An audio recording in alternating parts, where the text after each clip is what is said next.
என்னெல்லாமோ செய்து பார்த்தார் அண்ணன் ஸ்டாலின். கடைசியில சொன்னார், உங்க கனவை சொல்லுங்க, உங்க கனவை சொல்லுங்கன்னாரு.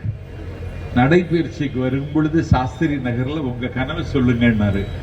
அந்த பையன் சொன்னான், ஜனநாயகன் எப்போது வரும்னு காட்டினார்.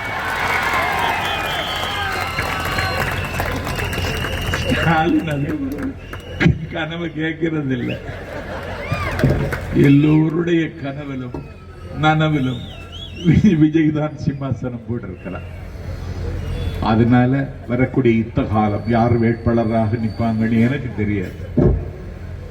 யார் வேட்பாளர் விஜய் பேரை சொல்லி நின்றாலும் அவருக்கு வாக்களியுங்கள் விசில் சின்னத்திற்கு.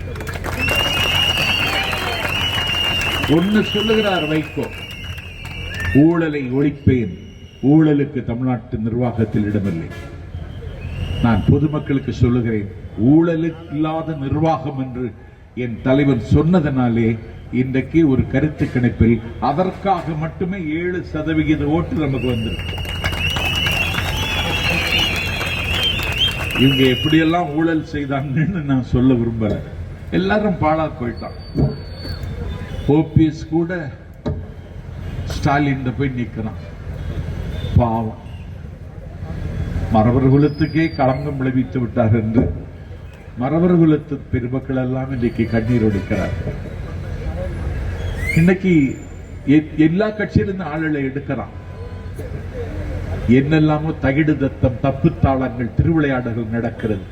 அதையும் தாண்டி என் தலைவன் வளர்கிறான். இப்ப அவர் அழுக்காக்கலாமா? பந்தாட்ட மைதானத்தில் பந்தை உதைக்காமல் ஆளை உதைக்கிற அநியாயத்தை செய்கிறார்கள்.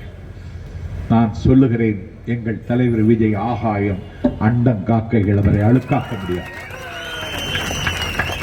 என் தலைவர் விஜய் எரிமலை, எச்சில்கள் துப்பி எரிமலை சாய்வதில்லை. என் தலைவன் வானம், உச்சிகள் பட்டு வானம் கிழிவதில்லை.